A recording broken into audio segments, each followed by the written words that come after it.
안녕하세요. 연료체 유동 해석 및 설계 수업의 기영곤 고병조입니다. 저희 조는 사이드뷰 미러 모양에 따른 학력 조사를 하였고, 연구 배경, 목적, 방법, 결과, 결론 순으로 조사한 내용을 설명드리도록 하겠습니다. 먼저 필요성입니다. 이 그래프는 전세계 자동차 생산량에 관한 그래프입니다.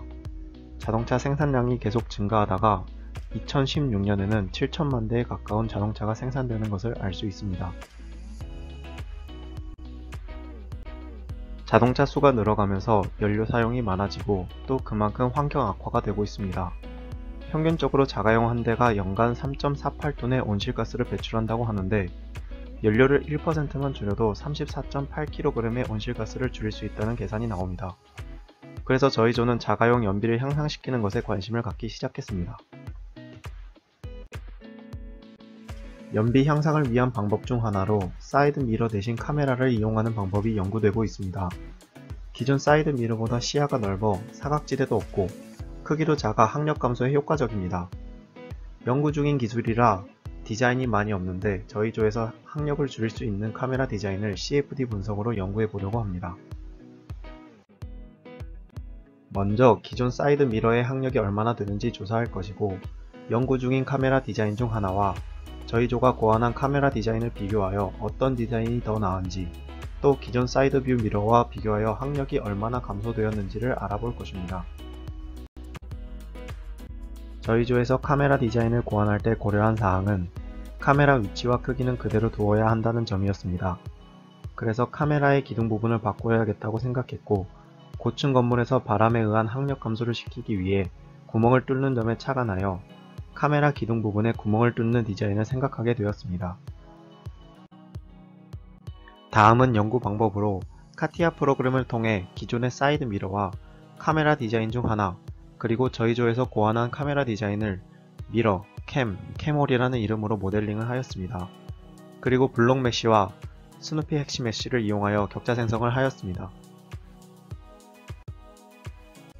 그 다음 상황을 시속 60km, 약 16.7m/s의 속도로 25도씨 스테디한 바람이 불어온다고 가정하여 속도와 동점선 계수, 밀도 등을 정하였습니다. 바운더리 컨디션으로 차체에 해당하는 바닥면과 물체는 월, 나머지는 패치의 조건으로 대기압과 같은 조건으로 하였습니다. 이니셜 컨디션을 정하기 위해 앞서 가정한 조건으로 레이놀드 수와 수학력 직경을 구하고, length scale, turbulence intensity, turbulence energy, 입실론 값들을 구했습니다. 그리고 스테디로 가정했기 때문에 솔버는 심플폼을 이용하였습니다. 그 다음 제뉴 플러스를 이용하여 학력 계수를 구하고, 다음과 같은 식으로 학력값을 구해 각각의 모델을 비교해 볼 것입니다.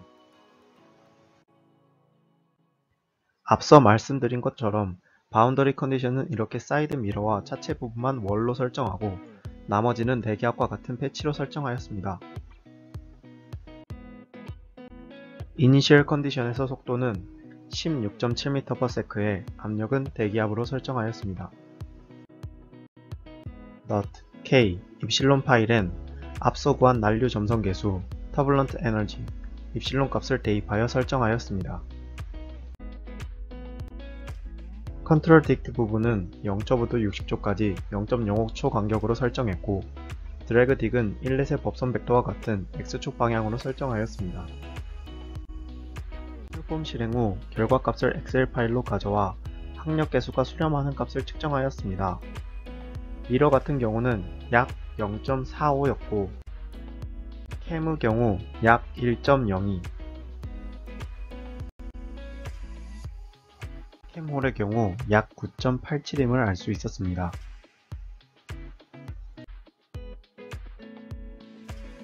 그리고 신뢰도 점검을 위해 그리드 디펜던시를 조사하였습니다.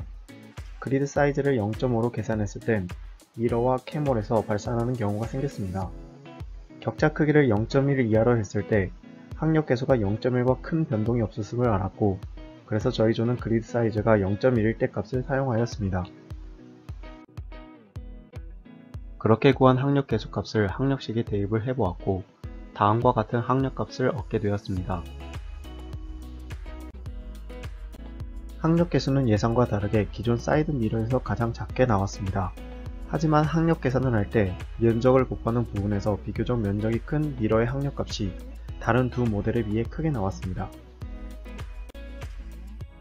캠의 항력계수와 같은 모양의 구멍을 뚫은 캠홀의 항력계수가 거의 차이가 나지 않는 점과 기존의 사이드 미러의 크기가 더 큼에도 항력계수가 작았던 점에서 볼 때 항력계수는 모양에 영향을 많이 받는 것을 알 수 있었습니다. 기존 사이드 미러는 시야 때문에 면적을 더 줄일 수 없는데 그 단점 때문에 최종 항력은 더 높게 측정되었습니다. 이로부터 사이드 미러 대체 카메라를 디자인할 때 면적을 줄일 수 있다는 장점과 항력 계수를 줄일 만한 디자인적 요소를 추가한다면 훨씬 더 기능적인 모델이 될 수 있을 것으로 보입니다. 마지막으로 이번 프로젝트를 진행하며 참고한 자료의 출처를 밝히며 마치겠습니다. 지금까지 연료체 유동 해석 및 설계 수업의 기영군 고병조였습니다. 감사합니다.